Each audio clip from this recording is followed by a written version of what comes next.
नमस्ते मित्रों, are TV में आपका स्वागत है। Welcome to R TV. Friends, we all know that without knowing the past, we can never design the future. History is an important aspect, important subject for any matter, for any aspect of the society or university or knowledge, whatever it is.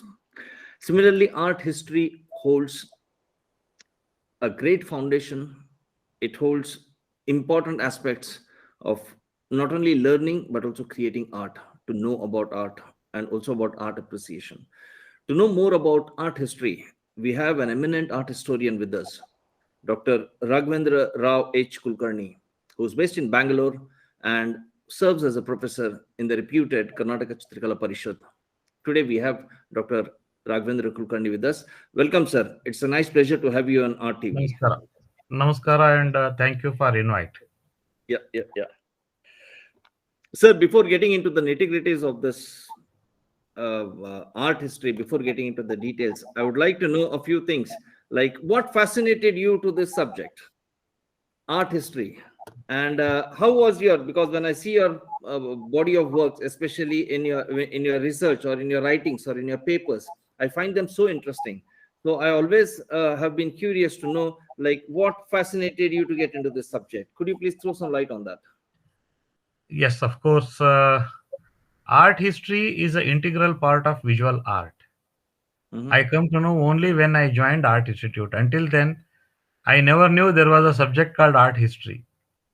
Okay. It's a fact also, like Correct. we all know as a students. I have been painting, I have been drawing as a student in primary as well as high school. Mm-hmm. Uh, yeah, the another thing which is added to my interest or enhance my interest or take up visual art as specialization, maybe Mm-hmm. because of my place where I lived and grown. Mm-hmm. I come from a very small village in nearby Badami, a place called Mm-hmm. Nilogal, which is in Kushtigi Taluk of Koppal district in Karnataka state. It's a Mm-hmm. small village. There was no high school in those days, Mm-hmm. and it was in early 80s. So Okay. we were compelled to go to some other place if we want to continue our education. Mm-hmm. Uh, so I joined a high school in a place called Belur, which Mm-hmm. is very close to Badami, about 10 kilometers away from Badami. So Mm-hmm. every weekend we would go to Badami and also to Banashankari. Then sometimes we also would go to Patadakal, Aihole, which are the historical monuments of the erstwhile Chalukyas of Badami. Mm-hmm. Their rock cut temples, their structural temples, sculptures. Mm-hmm. Even in those days, I would also draw sculptures. Maybe I was not perfect in those days. Of course, even now also nobody is a perfect in drawing the things. True, But true, they true. would create a kind of a interest. Always the question used to be posed: why Mm-hmm. these things have been carved? Why? How beautifully these are being composed. Mm-hmm. I would be always mesmerizing looking at the 18 armed Nataraja of cave number 1 Badami, or Mm-hmm. Trivikrama Ananta Vishnu of cave number 3. So Mm-hmm. these are the some things which were always there in my mind. But Mm-hmm. as the time gone, and I also, maybe my father wanted me to become engineer. He asked Mm-hmm. me what I would do after my 10th. But in the meantime, at Mysore, Kava was already established. Chamarajendra Academy of Visual Art, which was Mm-hmm. established by government of Karnataka. Mm-hmm. Then the JJ School of Art professor, Professor V.M. Sholapur, who was a native of Bijapur, had become the dean there. Okay. So there was a paper ad before examination, and I applied for it without Mm-hmm. informing my father and also my teacher. Mm-hmm. Mm-hmm. I got an interview letter on July 11th, Okay. 1984. I remember the date. So Mm-hmm. then I convinced my father this is the new school, because those days they had announced departments like photography, photojournalism, short filmmaking, and Mm-hmm. of course painting, sculpture, graphic art, and history Mm-hmm. of art. History of art. Okay. Mhm. So there were totally 6 departments they had announced. In fact, I had developed interest in drawing and painting and also photography as early as in 80s. I Mhm. had a click. You remember there used to be a click third camera. Correct. Yeah, with using the film roll. So my Mhm. grandfather had bought a click third camera, and I always used to carry. It used to Okay. be with me. Okay, and I lost that camera. Now I don't have that camera with me. Mhm. Okay, so I always would take pictures and save some money and spend for processing the film and also printing 2B size prints. So Mhm. it was a kind of a fascination. But Mhm. when my father allowed me to join Kava, Mysore, Mhm. it was a big turn. As a Mhm. student of visual art, I started learning basics along with history of art. Mhm. History of art always kind of, look, knowing about the past was always fascination for me. Mhm. So as a student, I would come back to Badami all the time. Whenever I come home in vacation, I go Badami, Patadakal, Aihole, and do landscapes, do drawings as a student Mhm. of visual art then. Mhm. So the interest about the art history was growing in me without knowing. So Mhm. then, of course, I wanted to become a painter. I applied for a painting for my specialization. Mhm. Then there was a counseling by the faculty. I Mhm. remember my art history teacher Rasna Bhushan in those days, and also an applied art teacher Nataraj Sharma, son of Mhm. well-known literary laureate Ramchandra Sharma, BC Ramchandra Sharma. Mhm. So knowing interest of mine, they advised me, why can't you take art history?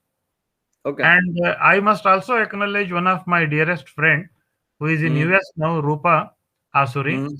She was my Mhm. senior. She was always helping me to correct my language, and in fact, by end of second year foundation, I was quite well versed with the basics of art history. So Okay. that made me finally opt art history. I was the only student in entire South India in 86. Yeah, Studying 86. artistry. Yes, I was the only student in entire South India to study art history as a specialization in undergraduate. So the department was opened for me in Kava, Mysore. I was the Mhm. only student with the 3 teachers. That was Hmm. that was something very unique and something very I could even not So you imagine. got all the personal attention and the guidance required, No, like. it's not exactly like that. The not personal attention. So all the teachers would come sometimes. See, initially I had only one teacher. Uh-huh. Then Shalapurkar thought one teacher would be teaching to entire college was a very overloaded work to her. So Uh-huh. then Professor Shalapurkar appointed another person, Professor Nandakumar, R. Nandakumar, who Mhm. also specialized art history from MSU Baroda, and Mhm. then he was from Trivandrum. He's from Trivandrum. Of course, he is still there in Trivandrum. So he Mhm. was invited. So after arrival of Nandakumar, probably my perception at looking at art history has changed. So he Okay. was a very intimate, more than a teacher, he was a very close friend and Mhm. guided me through and created my interest in looking back at the Indian art history. So Okay. I was lucky enough to learn the basics of methodology of art history in those days. So Mhm. art history in every even in painting or sculpture or anything, the Mhm. methodology and basic grammar is a very important to understand and then go ahead with the experimentation or whatever it may be. Mhm. Same thing happened in my case also. I was Okay. a voracious reader, and I slept 4 to 5 hours a day in those days. I mean, Mhm. of course, it has become now kind of a habituation for me. So Mhm. reading, writing, and I was not very good in my language. Mhm. I come from a Kannada medium in a rural school. You know how the schooling Correct. used to be. So that was Correct. one area which I was trying to improve upon. Of course, it took me 20 years to write a proper English. English is Mhm. not my language. Correct. But Correct. yeah, once I completed my masters, graduation, uh, the next year, next question was what to do. Mhm. Okay, by the end of the final year degree, I had acquired a quite good knowledge. I was able to speak Mhm. well and also communicate, and also I would also talk to my own younger friends. I used to take classes in Kannada because all Mm. art history teachers were teaching only in English. You know, Mhm. putting these things into Kannada was a very big task in those days. I was Correct. doing the job. It somehow I developed that ability also, Mhm. uh, translating the things into Kannada and also telling to my fellow friends. And Mhm. kind of Kannada art history classes used to be conducted by me unofficially, uh, Okay. outside classes.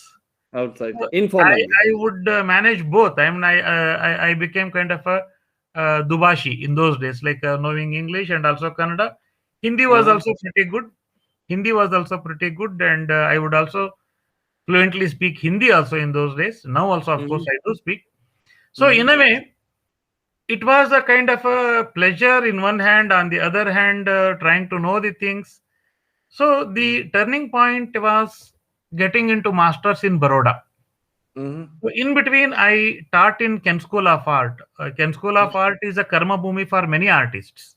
Correct. Hadpad sir asked me what you want to do after graduation because he come from Badami. He Correct. knew me. He knew me. I was the only art history teacher in student in Kava, Mhm. and I used to frequently visit Bengaluru to visit exhibitions. Whenever we go Bengaluru, we would stay in his Ken school only. That was the Okay. free accommodation for many of us students. Correct. Correct. So those who live in Bengaluru, they know the intimacy with Hadpat sir and also the Ken school. Correct. So he readily asked me, "Why can't you come and stay in Ken school? Why can't you start teaching before getting into Uh-huh. masters?" There was a gap of almost 4.5 months between my completion of Kava degree and Baroda admissions. So Okay. I joined Ken school, and Uh-huh. that was a big turn. I was introduced to many scholars. I was Mhm. introduced to writers. So that became a launchpad for me, and I joined Baroda. Baroda was a real big turn for my career. So Mhm. I come to know what would be the real art history. Not Mhm. only going to the grassroots of Indian art history, but also European methodologies, European Mhm. scholars who worked on art history and the development of art history, knowing Mhm. about the history of art history. That was also a big turning point. Mhm. So then there is also one more incident I must tell you, and I remember my teachers, Professor Ratan Parimu, Professor Deepak Kechkanal, who Mhm. were always guiding force. Whenever I would Mhm. go there with any issues, any academic problems, they would attend those problems and guide me. I Mhm. was selected to international workshop in Ajanta. It used to Mhm. be coordinated by. It used to be conducted by uh, the well-known art historian and Ajanta expert Walter Spink, Professor Mhm. Walter Spink. So I was selected along with a friend of mine. 2 weeks Mhm. there with him. That was a big turning point, probably in my line, and Mhm. that is the time I picked up the how the field work is done, how the Mhm. monument is seen, how the paintings are seen thoroughly. Mhm. So when I came back from Baroda, I was altogether a different personality. I would Okay. look in a holistic view and also try to understand and corroborate the same thing in the context of Karnataka art. So that is how Mhm. started, and finally culminating my dissertations on the Mhm. pre and early Chalukya art. That was the result. So I Mhm. produced a very good dissertation in my masters. So Mhm. as you know, once we completed masters, the next aspiration also started. I wanted to doctorate, and Mhm. fine. I mean, when I approached my teacher and he said, "Why you want to stay?" Because I had already identified my area of specialization and Mhm. research. Wanted to Mhm. come back and work on the Chalukya sculptures. That was a big area which I really wanted to work. And then he suggested, so you go back Karnataka instead of living here. And I also had a UGC fellowship by that time. Okay. So I came back and I worked in Kawa as a guest faculty for 1 year. Then I quit the job and joined the PhD. So joining PhD was, of course, many friends tell what a wrong decision. You could have continued, you could have been in a job but that was a good decision I made. So I would travel extensively, visit Chalukya Monument several times. So that is how the art history in me started, and it has taken me to this level. And Excellent. that is how. Excellent. Very interesting journey. Very interesting journey. Dr. Kulkarni, I mean, the basic question remains, what is the relevance or connection between connection of art history? But before going to that, the reason why I ask you this question is, today when I go to the society, even when I see my family, friends, people coming around, they get connected to films, they get connected to music, they get connected to dance, but when it comes to paintings or visual art, absolute clueless. All they say is, it's good, it's beautiful, but don't understand. Don't know. One of the reasons I saw that there is no connection, or there is no, what do you say, the awareness is below wafer thin about it. Exactly. You are right. Absolutely right. Now, with respect to this context, my question would be, see, any history is very important. Without the history, you can never design the future. And especially art history, especially for a country like India, where our entire, be it society, culture, be it our architecture, be it our fashion, be it our, everything has the aesthetics of art and a visual sense. Like, so everything has a history. Nothing has come from the thin blue air like this way. Our temples, our monuments, our sculptures, you name the thing. It's like. So what is that significance of that art history, and why is there so much of gap? Why is there no? What does your research say? See, you are right. But when we look at the development of art history in India, and also the what we term today as the post-independence visual art or the modern Indian art, that is the big question in India, that modern art is not being understood by large number of people, or the large number of population, you can say. When we look back, we can divide this issue into two segments. One is a pre-modern, and another is the modern. Pre-modern can be termed only up to 1800 tentatively, because 1800 onwards the colonial art education, 1800 onwards colonial art education has changed the fate of Indian art, unfortunately. See, India, right from the Indus civilization, many things we had lost in our country, many things we were unable to identify, because right from, I mean, historically, when we look back to the Indian art history, right from 1000 CE onwards, there has been continuous, you can say, the attack on the Indian subcontinent. The multi-layered culture has developed, multi-layer artistic nuances have been developed in India. So the before colonial period, it was the Islamic rule. Till 1250 or 1300, everything was fine here. The Indian art developed like many the firsts. So not only the Indian artists and architects were able to excavate cave temples which can accommodate at least 3,000 to 4,000 people simultaneously at one time. Cave Mhm. temple, excavating cave temple was not an easy task in first, second Absolutely. century BCE, right? Absolutely. And also they were able to give an aesthetic value to the development of the Indian sculpture as well as painting. Uh-huh. I don't think anywhere in the world we have so many paintings painted on a cave wall like cave temple, cave walls like Ajanta. Mhm. Ajanta cave paintings are absolutely stunning, and if we go deep into the study of Ajanta paintings, not only they provide us the Mm. supreme supremacy of the technical aspects, but also the color composition, uh, whatever you can call it, like a style, Mhm. everything. Mhm. Okay, so already there was a matured art tradition growing in India by about third, fourth century CE. Okay.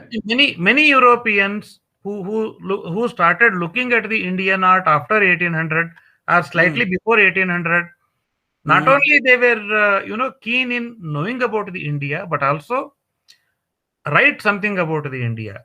And we were Mhm. the one drawback is Indian history is not recorded like a European history. Mhm. Indian history is recorded in different mode of recording. Like Indian Mhm. history is recorded through its Puranas. Mhm. Indian history is recorded through its kaifiyats. I mean Mhm. palace records, and Mhm. also the poetry. Okay. And say for example, let me give you a best example of a Kashmiri poet, Kalhana. Mhm. Kalhana, a 12th century poet who wrote a work called Raja Tarangini. It is Mhm. Raja Tarangini for literary people, personality. It is a poetry, big poetry. But whereas Mhm. a historian, Raja Tarangini gives us the chronology of the kings who ruled in Kashmir. Okay. Okay, Okay. so Okay. so the system of documenting the history was completely a different mode of recording at all. See, Okay. the another wealth of Indian history is their inscriptions, epigraphs, Mhm. engraved on the stones as well as the engraved on the copper plates. Mhm. So those who study thoroughly all these things will be able to understand the rich tradition that was existing in India, Mhm. not only in Karnataka, elsewhere in India too. So Mhm. if the Indian artists and architects had no mastery, how could they build the mammoth monuments like a Konark temple or Correct. Khajuraho temples or Correct. Brihadishwara temple at Tanjavuru? Okay, and Correct. and excavate cave temples like the monolithic temple like Kailashnath temple at Ellora. Correct. So all these aspects have to be understood from the grassroots of the Indian mentality. Mhm. When you see, unfortunately, from the colonial period, the art Mhm. education, the art schools that were established in India, Mhm. Kolkata, Mumbai, Madras, three important art schools, and Mhm. also many royal families which established art schools in their the capitals, following the Mhm. roots of these art schools. So in one hand, what happened? Art schools were established for the reason that the colonial rulers, officers wanted Indian artists to cater their needs. For example, furnitures, Yeah. the sculptures for their architecture. So Mhm. the art schools definitely were never ever established in India with the way Royal College of Art was established in London. Correct. It was always a kind of a industrial production way of the art schools initially started, but gradually To serve the British. Yeah. the teachers who were there in the art schools really began to understand the nerve of the Indian art, and they Mhm. began to teach their students like E.B. Howell, for instance, in Mhm. Calcutta School of Art in those days, in the beginning Mhm. of the century. Mhm. So he was always, the person who always understood the importance of the Indian art, and he Mhm. was the one who initiated teaching Indian subjects into the along with the European subjects. Okay.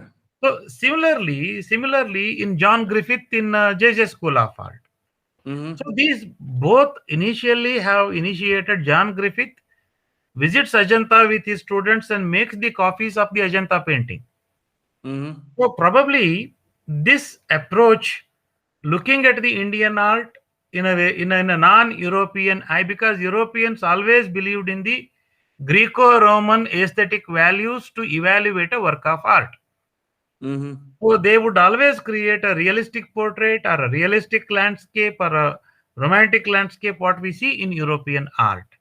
Mm-hmm. So, whereas India had inculcated the spirituality, inculcated the aesthetic values which have been set by well-known the theatre person Bharata way back in 3rd century BCE.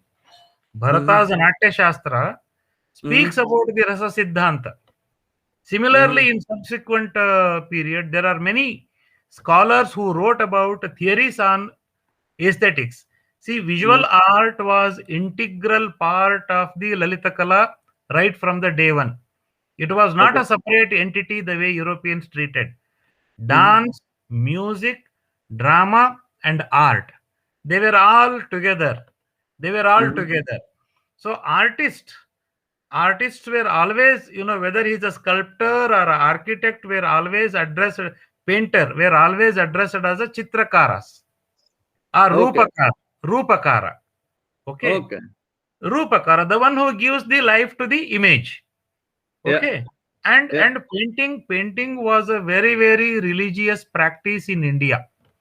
Painting and making sculpture is not simply taking a wood or carving something, and it's not like that.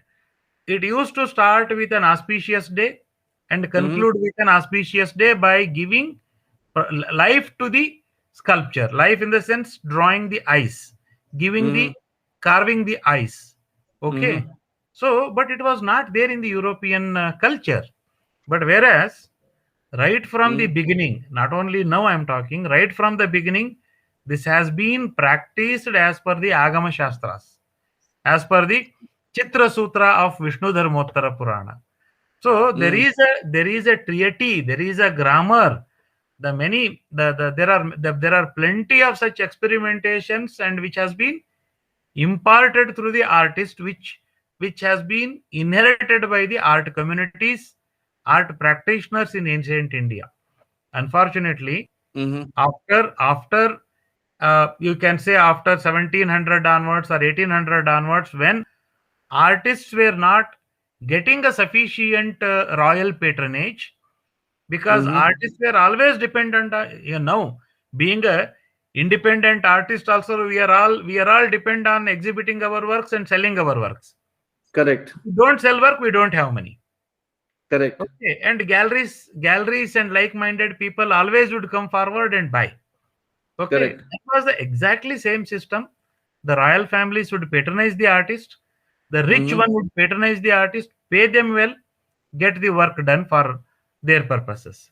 So that is how it was a very compact, very intimate relation with the art community and the society. They were integral part of the society. Art was never been art for art's sake in India.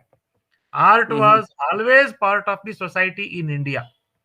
So art was created for the purpose of the society. If temple is built, it's artist use his creativity to show his talent and ability through the work of art, through his creation of the painting or sculpture. So that is how the art developed in India. But whereas what happened after the 1900, when we started looking at the European art, the trends in art school also changed. Everyone started looking at the impressionism and post-impressionism artists like Manet, Monet, then Van Gogh, Gauguin. German expressionists also play a very pivotal role in inculcating the influence on the Indian art. So we look at the Indian art in the pre-independence era and in between the Bengal school, and many artists from the south going to Bengal school, and studying the Bengal school tradition, because Bengal schools, the very ideology was to reintroduce the Indian tradition to art education, like Avanindranath Tagore and his students, who were also teachers there. Not only they revived the tradition of traditional Indian painting against the European mannerism, but also they painted throughout their life in the same manner. So Okay. only artists like Nandalal Bose and Binod Bihari Mukherjee or Ram Kinkar Bej, they began to explore. Artists like K. Venkatappa from Karnataka, who was in Calcutta under Rabindranath Tagore for 7 years. When he came back, though he followed the methods of the Bengal school, but he claims himself and also retitles his works as a Mysore modern art tradition.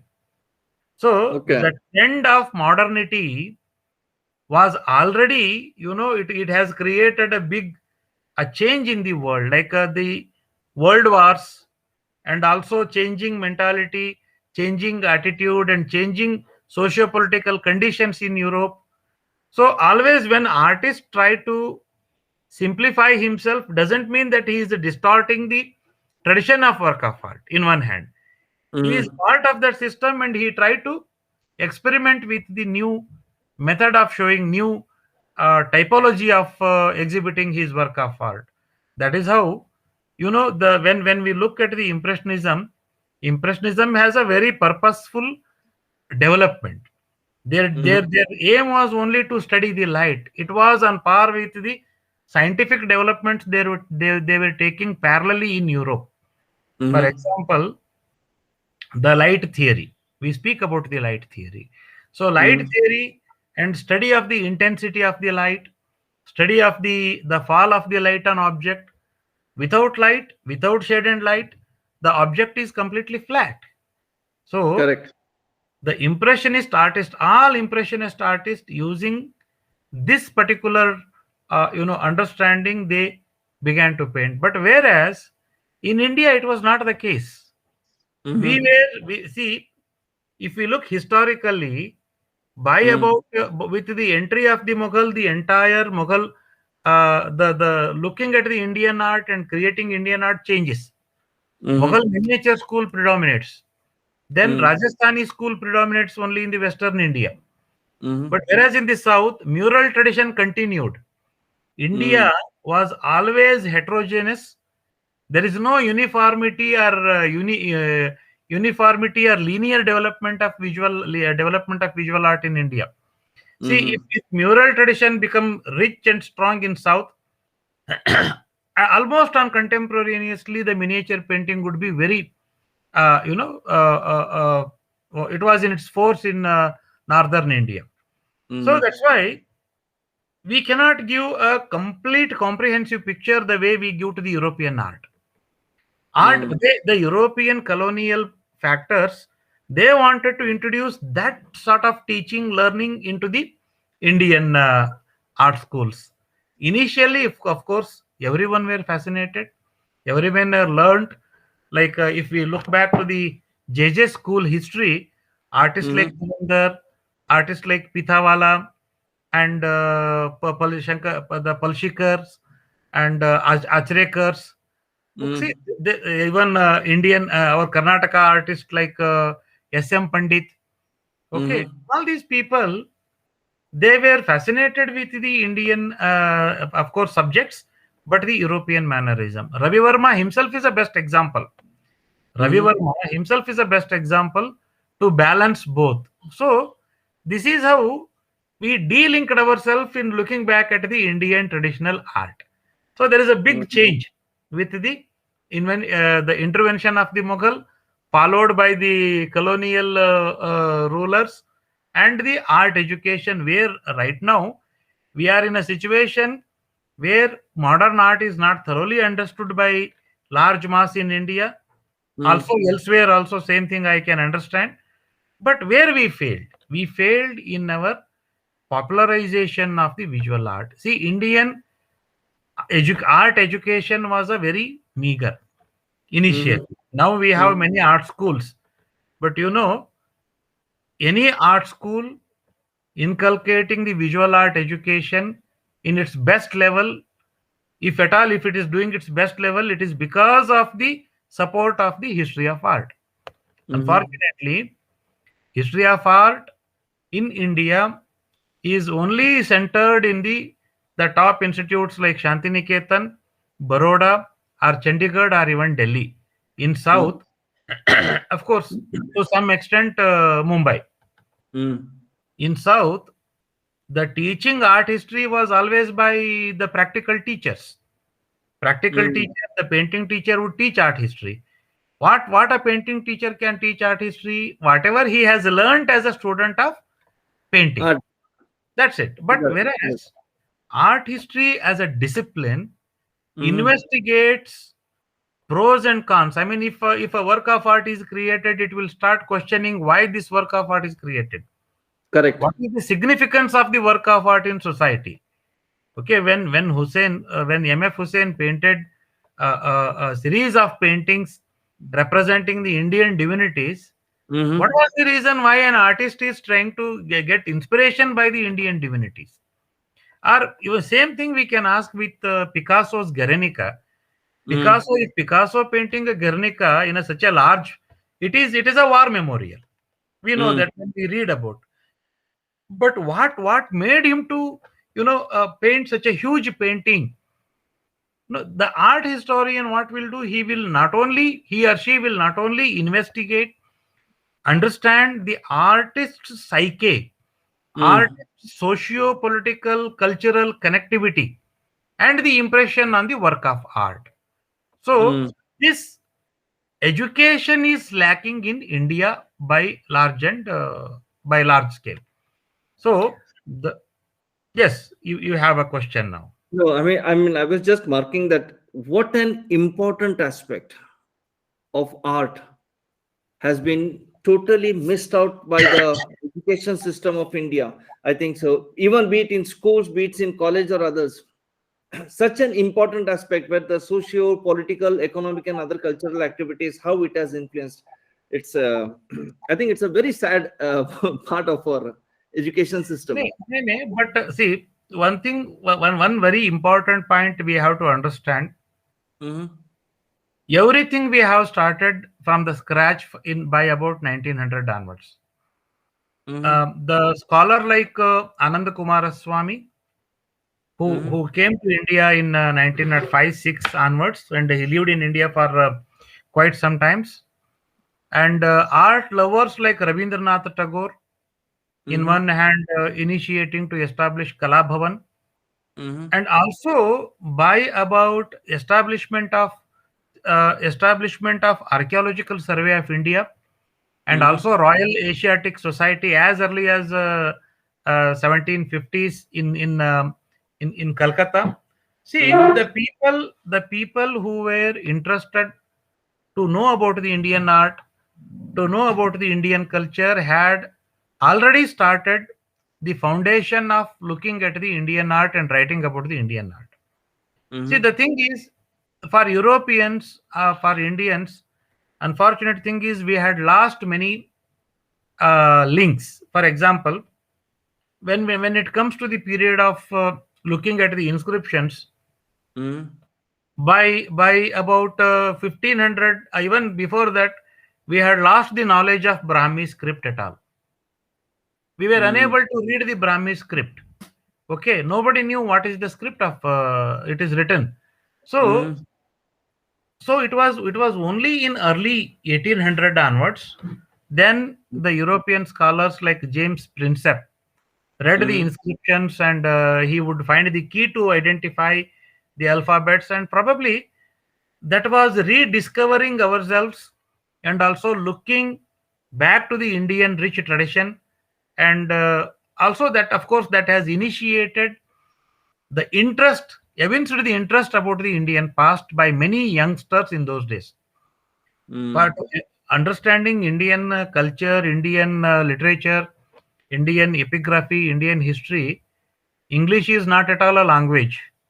Though those people could learn the local language, Sanskrit was one of the predominant language which has been learnt by everyone. And of course, they worked hard. Along with them, many Indian scholars also contributed. But unfortunately, we always forget the Indian scholars, and the European scholars have been always been glorified. Highlight Yeah, glorified. Yeah. they always glorified. Like the Indus Valley civilization, we speak until 1918, till Mhm. 19 till 1918, Indus Valley civilization was not known to the world. Greek Mm. civilization, Egyptian civilization, Mesopotamian civilizations were already became the part of the textbook in Europe as well as in India. But Indus Mhm. Valley was not, Sindhu Nagarikate was not at all known. Mhm. So it was a chance discovery when a young archaeologist, R.D. Banerjee and M.S. Watts, two Mm. personalities, were sent to investigate it, and they realized that there is the habitation site. The people Mm. lived there. There was a culture hidden underneath the dunes or the earth. So then, Mm. in those days, Sir John Marshall was appointed as a director. Along Mhm. with him, these youngsters also became part, and excavation took place by 1922. Entire world came to know that India had the most civilized civilization, Ancient. Most dating so. back to 3500 BCE. That was the date. Most of our dates were given by the European scholars, but now Mm. majority of the things have been changed after series of excavation, series of studies done by the Indian scholars also. Not Mhm. only the excavation, but also the corroborative literature which has been studied by the Indian scholars today. So Mhm. Indian art history almost depend on the archaeology, numismatics, and also study of the Indological subjects. Mhm. And of course, art history initially, when art history subject was introduced in India, you will be wonderstruck. Art Mm. history was never taught as an art history. It was part of an Indological study. So, but Oh. whereas in Europe, the discipline of art history has started as early as 1750s onwards. Oh. Studying about the documents about the artists started Mhm. back as early as the 1600. Like artists like Vasari, Giorgio Vasari, Mhm. documents the biographies of his contemporaries and the artists who lived earlier to him. Lives of Artists, a book, several volumes he produced as early as 1600 onwards. So, but Mm. whereas we don't have that sort of documentation here. Okay, that was one reason. So, Mm. art history initiated probably with three personalities I must remember and regard: Anand Kumaraswamy, E.B. Mhm. Havel, and Stella Kramrisch. Stella Mhm. Kramrisch did her PhD on Pala and Siena sculptures art. Just remember, it was in 1920s. She had Oh. did her PhD by that time, and people of Europe were more keen in studying the Indian art than the local India. Indian. See, that is how, I mean, many Indian antiquities, many Indian paintings left the country and they found the space in many European galleries, Yeah. including even in Australia too. Yeah. So India was a big hoard for the robbers in those days. Yeah. See, Stella Kramrisch was invited by Rabindranath Tagore to teach art history. So Mhm. he meets her in London City in 1921-22. He Mhm. invited her. She came and taught initially when Kala Bhavan was established in Shantiniketan. And of course, Mhm. subsequently, she became professor in Calcutta University also later on. And Mhm. she is the lady who come from a formal art historical education in Germany. Okay. Mm. So art history as a paper, it was only a but we were taught European art history, not Indian art history initially. So it was Mm. only with Anand Kumaraswamy, E.B. Havel, and Stella Kramrisch. They evinced interest about the Indian art, Indian spirituality, Indian architecture, Indian painting, and of course, that is the beginning of the, you can say, 1900 onwards. We started looking back Indian art as a Indians. Until then, there was no. But of course, as an art institute, Baroda is the first art institute to establish Department of History of Art. Okay. Department of History of Art. It was established by Professor Ratan Parimu with the Mhm. graduation department and also followed by postgraduate department as Mhm. early as 1960s. Mhm. 60s.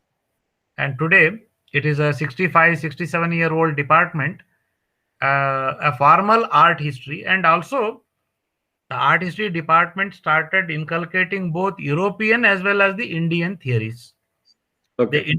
introduced theories of classical literature, Indian sculpture, architecture, Mhm. Indian painting as a specialization. So you can say only in the post-independence era we have started looking at the Indian art as a Indian art from the Indian art historians. But Mhm. now also I can say looking at the Indian art still lacks certain, the prerequisites by the art historians. Indian art cannot be studied by looking only at the work of art. It has to be contextualized in the socio-political religious ambit. Indian art, early Indian art, ancient Indian art is a byproduct of society and its religious beliefs. Mhm. It's the narrative can be Mhm. given in a various levels. But the what we today call modern art or Mhm. contemporary art can be Mhm. definitely ascribed to the artists of the pre-independence era. Ravi Verma can be the first artist who introduced the popular culture through work of art. His Mhm. prints. Just imagine, as early as 1896, he establishes a printing press in Lonavala. Mhm. He gets a printing press from Germany, Mhm. litho press, and Mhm. the painting, whatever he did, were transformed into litho prints, oleographs, and they were sold for 4 anna, 8 anna, and 1 rupee in those days. Correct. Each print would have at least 15 to 27, 30 impressions. They would use 30 stones to get the colors as has been painted in the oil paintings. So Okay. different. Just imagine, and you today, of course, he become Ravi Verma becomes, in my view, as a first person to inculcate the popular culture, whether it Mhm. is the European style or Indian style. Let us not argue about it. But he initiated a He's visual a culture pioneer. developed. Visual culture is a very important aspect in any society. If Correct. our visual culture is strong, we will be able to respond very easily. And moreover, India is a country with several thousand small villages. Mhm. So the villages always, away from the kind of a city culture. Their Mhm. education, their system is also very secluded within the limited resources. Mhm. So the establishment of art institutes also in a vast number, like JJ. Apart from JJ, there are more than 200 art institutes in Maharashtra today. Mhm. Similarly, art education later on in the post-independence era gradually developed.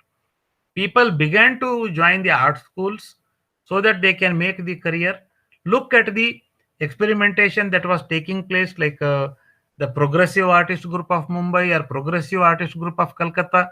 But one big gap that lived in between the society and artist was the bohemianism of the artists, and also art was not educated as a school textbook in India. So Mhm. it is only from last 10 years the Mhm. Indian textbooks have the chapters on the Indian art.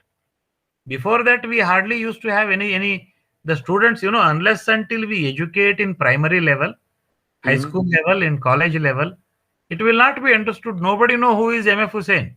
Nobody know who Correct. is K. Venkatappa. Nobody know who is Abanindranath Tagore. Okay, it's only 10 years. Only in Mhm. last 10 years, now things have started moving up. The people also started appreciating there. Of course, even among the faculties of art schools also, the big Mhm. challenge is how to understand abstract painting. Like Mhm. if you look at painting of Ambadas or Ganesh Paini or somebody like Gaitonde, you know, Mhm. it's a big challenge to understand the language that these artists developed. Correct. You know, we when we look at the work of art, we always try to search for the figurative images in the work of art. Mm. That we are our visual culture is rooted like that, and we are more, you know, always fascinated with the most realistic, hyper realistic figures that have been created on the painting. Maybe in Mhm. the background of yourself, your paintings, which not only symbolic but Mm. also gives us some specific spiritual and also historical references. You know, the Mhm. people need to be trained. In Europe, education was definitely in a most advanced level. In India, Mhm. our advanced level, we though we reached to the advanced level, we had totally given up all those things, and we adopted many multi-layered new cultures. Mhm. The when we look at the Mughal period, so Mhm. during that time, if we look the entire country, the hardly any activities were taking place other than Correct. Mughal miniature. So the overpowering over the small petty kingdoms, and Mhm. also the life was always in the kind of a fear. Who will Correct. attack and what would be the life? That was Correct. the state of, even during the colonial period. It was the same time, same Yeah. condition. So independence India is a big breath for the Indian art, and also now you can see. I mean, you can see many Indian young talents are being exhibited all over the world. Correct. Very few people used to be there, you know, in the post independence era. Yeah. The progressive artists like Raza Souza, they left country and went to England and Paris to settle down permanently. Yeah. And artists like Ram Kumar also went outside and he lived for several years, came back. Yeah. But you know, it's not that we need not have to model ourselves based on the some other country or some other thing. Mhm. Many artists have tried to read their grassroots, Mhm. rediscover their grassroots, and also represent artists like I must remember artists like S.G. Vasudev. You Mhm. know, S.G. Vasudev from Karnataka, or R.M. Hadpar from Karnataka, and Yusuf Arakal from Karnataka. And Mhm. the next generation, like there, of course, their younger contemporaries like Bhaskar Rao. Mhm. These many, even the late JMS Mani. Mhm. These were the artists who always try to look at their nativity and bring the Mhm. nativity into visual language. So Mhm. now it is not the case, or not the condition that we lived about 15, 20 years.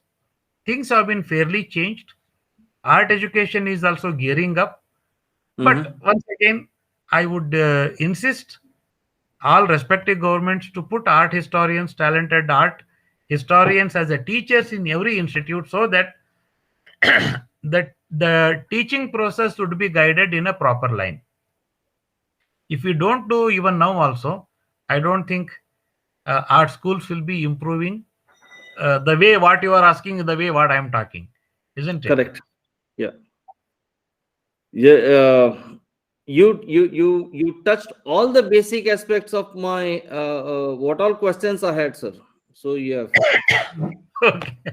Yeah, it's like because it's such an. But now one thing I realize that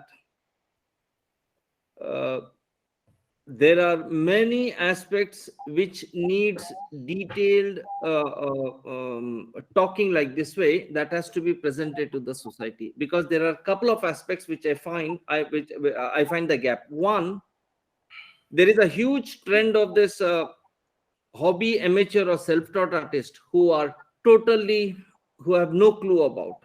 I'm not talking about things, but there are some good artists who are working but they have no clue of this artistry. Second one, among the art buyers, they have no clue about artistry. They have no clue about how things are going around. Because I've seen that fairly these art buyers are guided either by the architects or by the gallery people, and whatever has been mentioned by them, it goes there. So third one, by and large, the way people get connected to other forms of like performing art, they don't get. So I think right from the schooling things, there is a lot of bridging has to be done. There's a lot Yes, of bridging. Yeah. exactly. So I think in this today's interview, uh, you have touched all the borderlines, the basic points of artistry, just the basic one. I'm just telling you, it's like, in Kannada, what's called as, it's just the Ganapati Puja. The the big puja has to come back. It has to follow up. So I think Dr. Kulkarni, for today, we'll stop here with the basics of things. Now I will come back to you again. We will meet with the with lot of detailed questions, aspect by aspect, because your subject is not something which can get over in 1, 2, 3. I know, but the only intention that I have is that you have so much of information about art history, which has to be which has to go to the society. I want a lot of artists, I want a lot of art lovers, buyers, society by and large, to know at least like how they have to see, what they have to learn, what they have to read. Like, for example, there are many people who come and ask me, like, I am interested to know right now today. The best part is you have the Google, you have the YouTubes, you have a lot of things where you can. Exactly. But they have no clue also where to go and search what to read. Yes, I think so. that is true. Yeah. So I think in the coming days, let us touch those points for this.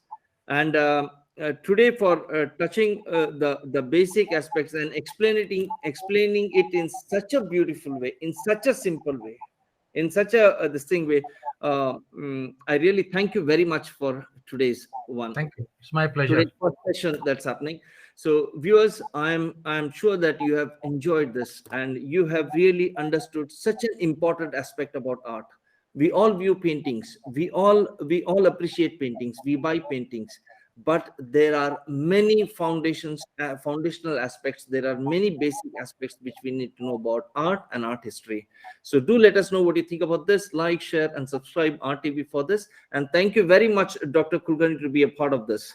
We'll once again join and get into another aspect of this RTV. All right, Vasanta. Thank you very much.